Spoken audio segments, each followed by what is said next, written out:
Hey, what's up, Paul? Just want to give a little rundown of what we got for Christmas this year. Quite the haul, actually, for me. Usually don't get a lot of stuff, but occasionally something. But I got a few things. So I got a campaign book, D-Day U.S. Sector for Bolt Action, which has got a lot of cool maps, history, different scenarios that are focused on real actions, even though they kind of use the generic, bolt action, choose your force type thing. They don't really give you set scenarios with pieces, which is good and bad. I like it because it lets you play it. They give you some guidelines, get limitations, so you can't just take anything. So it would have been used in that time. So that's nice because then you can use, I love scenario books, but sometimes the challenge is there's stuff you don't have, so you have to use stand-ins or as is or whatever.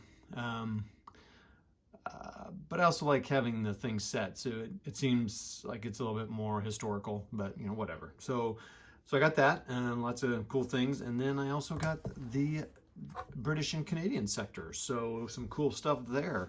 So it was fun getting those, and I was reading through the British and Canadian sectors, looking at the different battles, and lots of fun information. And you can use the scenarios for anything: bolt action, chain of command, Wiley Games bigger battles. So that's that. So let's look at some other things. So that's kind of fun to get me keep thinking about bolt action games. This is pretty cool, the Market Garden Battleground Europe book. So this series really talks about if you want to tour. It's going to be kind of dated just because it's a book, but it kind of goes through like if you want to visit in today's time. So it kind of gives you it gives you history, and then says, all right, so if you're at the bridge, you'll turn right, and if you look to your left, you'll see that where the bridge, was blown up, or where the Tiger tank came across. And I don't even know how many Battleground books there are. Let's look. I think I might have in the back. Oh, that's a different. There's a ton of them, but it's kind of cool. They got a whole series. They got Hell's Highway, which I have, Nijmegen, which I don't, the island, and then Arnhem, the bridge, and then Arnhem, the Oosterbeek area. So there's alone 5 books in this series. So that's kind of cool, and I like the big overall map. Pretty good price, so that's a fun book, and look forward to reading through that. I do wish the pictures were in color of the nowadays, but it's so easy to go to Google Maps or see that online. That's okay. But it's kind of cool because it talks very specifically about move up the road, make sure you go to the left. Anyway, so a neighbor told me about a thing that she's done with her kids forever. They always get a book and stuff, but they like they read. They're a reading family, so she'll go find a magazine for them in their stocking, and so everyone's just got something light to read. So a book is nice, but sometimes it's kind of hard to dig into a 500-page book on Christmas Day or something when you're with the family. But there's always the time to get down. So she gets a magazine. So I did that for my family. I bought them magazines that kind of was appropriate to them, like Anime and Harvard Business Review and kind of interior design. And then I had to have one in my stocking, so I picked up this one. And so this was a present to myself. But it was just, I had to have an even in the stocking, right? So I just picked up, there's like 3 or 4 magazines in this place. So I picked up this one because it had a couple Battle of the Bulge and then also a 10th Army Division, which is cool. And just had some good stories in it that I'd be interested in. And it was fun. I read some of this Battle of the Bulge one, and I just started the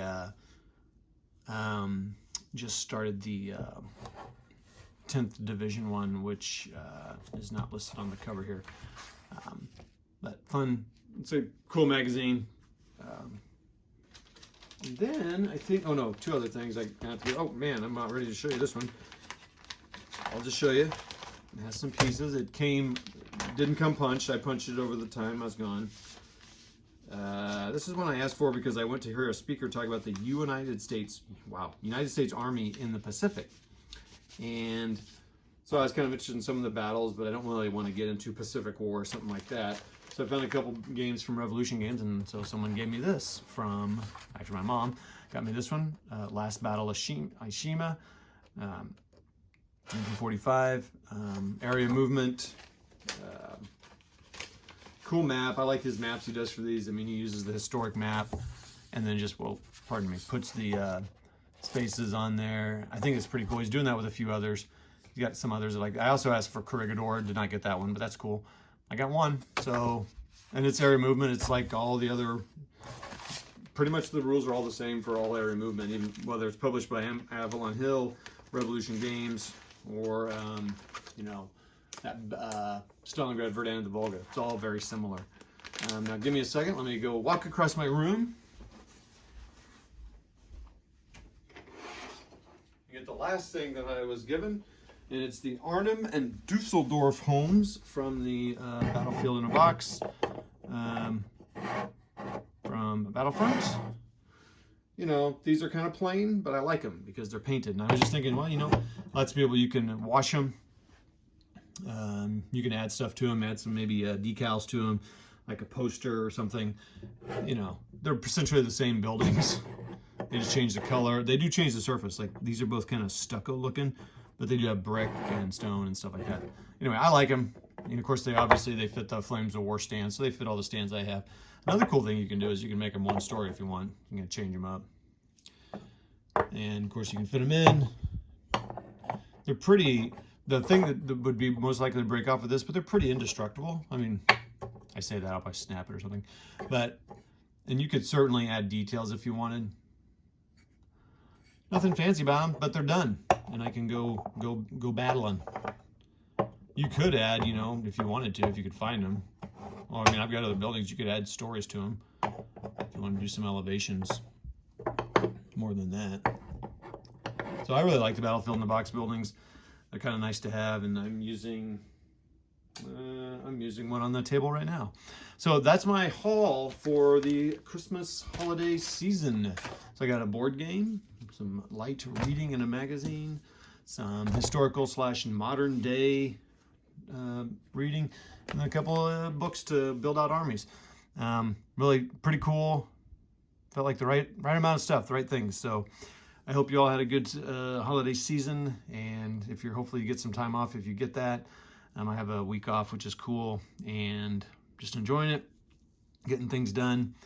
I built a character today with a friend who's running a Dragonlance campaign in D&D 5e. It's a bucket list campaign he's wanted to do, and he runs really good campaigns, so that's probably gonna last a year. And we'll play one Sunday a month or 2 Sundays a month or something, I don't know. Maybe 4 Sundays a month, we're not sure yet. But it's a local. We'll do as many in person as we can and do some online if we have to. And we built a character today. He helped me out with it because I don't do that much stuff. And we talked about other stuff, so that was really nice. So it's been nice to have some time off.